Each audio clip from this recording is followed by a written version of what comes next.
నా హెల్త్ అనేది బాగాలేదు. సో కొద్దిగా అడ్జస్ట్ చేసుకున్న వాయిస్ని. ఇంకా వీడియోలోకి వెళ్ళిపోదాం. డాల్ డాల్ ఈ సిరీస్ అమెజాన్ ప్రైమ్లో తెలుగు డబ్బింగ్లో స్ట్రీమింగ్ అవుతుంది. తెలుగు డబ్బింగ్ అయితే పర్ఫెక్ట్గా సెట్ అయింది. ఇంకా ఈ సిరీస్లో మొత్తం 7 ఎపిసోడ్స్ ఉంటాయి. ఈచ్ ఎపిసోడ్ వచ్చేసి 35 మినిట్స్ రన్ టైం ఉంటుంది. ఇంక ఈ వెబ్ సిరీస్ అయితే నాకు అస్సలు నచ్చలేదు.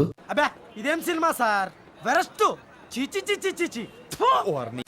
ఈ సిరీస్ యొక్క మెయిన్ స్టోరీ అనేది ఒక 50 years ఓల్డ్ పర్సన్ డెడ్ బాడీతో స్టార్ట్ అవుతుంది. సో ఇంకా ఈ క్రైమ్ చేసిన వాళ్ళని పోలీస్ డిపార్ట్మెంట్ వాళ్ళు ఎలా పట్టుకున్నారు అనేది మెయిన్ స్టోరీ.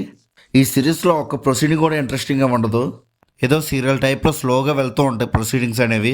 సిరీస్లో మెయిన్ స్టోరీ కన్నా సోదే ఎక్కువగా ఉంటుంది. మెయిన్ లీడ్ కింద చేసిన డిఎస్పీ రీటా క్యారెక్టర్ని సీరియస్ రోల్లో చూపిద్దామని ట్రై చేశారు కానీ అస్సలు వర్కౌట్ అవ్వలేదు. సిరీస్ మొత్తం ఒకే ఎక్స్ప్రెషన్తో ఉంటుంది మ్యాక్సిమం. ఇంకా ఈ క్రైమ్ చేసింది ఎవరని స్టార్టింగే మనకి చూపించేస్తారు. సో నేను క్యాట్ అండ్ మౌస్ టైప్లో ఉంటుందేమో అనుకున్నా ఈ సిరీస్. బట్ ఒక్కటంటే ఒక్క సీన్ కూడా థ్రిల్లింగ్గా కానీ ఇంట్రెస్టింగ్గా కానీ అస్సలు ఉండదు. అండ్ ఇంకా ఈ సిరీస్లో పోలీస్ క్యారెక్టర్స్ అయితే ఓన్లీ డ్యూటీ టైంలోనే డ్యూటీ చేస్తాం, డ్యూటీ అయిపోయాక ఆ కేసు లేదు ఏం లేదు అన్నట్టుగా ఉంటుంది. అంతేకాకుండా ప్రతి ఒక్క క్యారెక్టర్ సిచ్యువేషన్స్కి సంబంధం లేకుండా బిహేవ్ చేస్తూ ఉంటారు. ఇంకా క్రిమినల్కి క్రైమ్స్ చేయడానికి ఒక చైల్డ్హుడ్ ట్రామా ఒకటి ఉంటుంది. అది కూడా వీళ్ళు సరిగ్గా చూపించలేదు. ఇంకా ఈ సిరీస్ మొత్తం 3 ఎపిసోడ్స్లో అయిపోయేదానికి వీళ్ళు 7 ఎపిసోడ్స్ వరకు లాగారు. దీనివల్ల ఈ వెబ్ సిరీస్లో ల్యాగ్ అనేది ల్యాగ్ ప్రోమాక్స్లో ఉంటుంది. సేమ్ సీరియల్ చూస్తున్నట్టుగానే అనిపించింది సిరీస్ చూస్తున్నప్పుడు. ఇంకా క్రైమ్ చేసేవి ఏమైనా ఇంట్రెస్టింగ్గా ఉన్నాయా అంటే అది కూడా ఉండదు. బ్రూటల్గా చూపిస్తే చాలు అనుకున్నట్టు ఉన్నారు అంతే. ఇంకా సిరీస్కి సంబంధించిన స్టోరీ కన్నా సంబంధం లేని సోదే ఎక్కువ చూపిస్తూ ఉంటారు సిరీస్ యొక్క లెంత్ పెంచడానికి.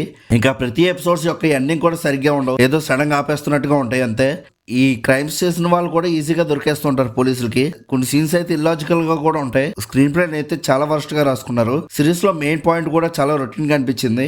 అమెజాన్ ప్రైమ్ నుంచి అయితే ఇలాంటి సిరీస్ నేనైతే అసలు ఎక్స్పెక్ట్ చేయలేదు. ఇంకా యాక్ట్రెస్ పర్ఫార్మెన్సెస్ గురించి మాట్లాడుకుంటే అందరూ చాలా బాగా చేశారు. ఇంకా బీజిఎమ్స్ అయితే అసలు ఉన్నాయా లేవా అనే టైప్ లో అనిపించింది. చాలా వరకు బ్యాక్గ్రౌండ్ మ్యూజిక్ లేని సీన్స్ ఎక్కువగా ఉంటాయి. ఇంకా ఓవరాల్గా ఈ సిరీస్ ఎలా ఉందని అడిగితే నాకైతే అస్సలు నచ్చలేదు. ఇంకా మీరు కూడా ఈ సిరీస్ చూసుంటే మీకు ఎలా అనిపించిందో కింద ఉన్న కామెంట్ సెక్షన్లో చెప్పండి. అలానే movie updates and movie reviews కోసం మన సినిమా ఛానల్ని సబ్స్క్రైబ్ చేసుకొని బెల్ ఐకాన్ కూడా ఆన్లో పెట్టుకోండి. మా వీడియోస్ మీరు మిస్ అవ్వకుండా చూడగలుగుతూ ఉంటారు. సో మనం నెక్స్ట్ వీడియోలో కలుసుకుందాం. బాయ్.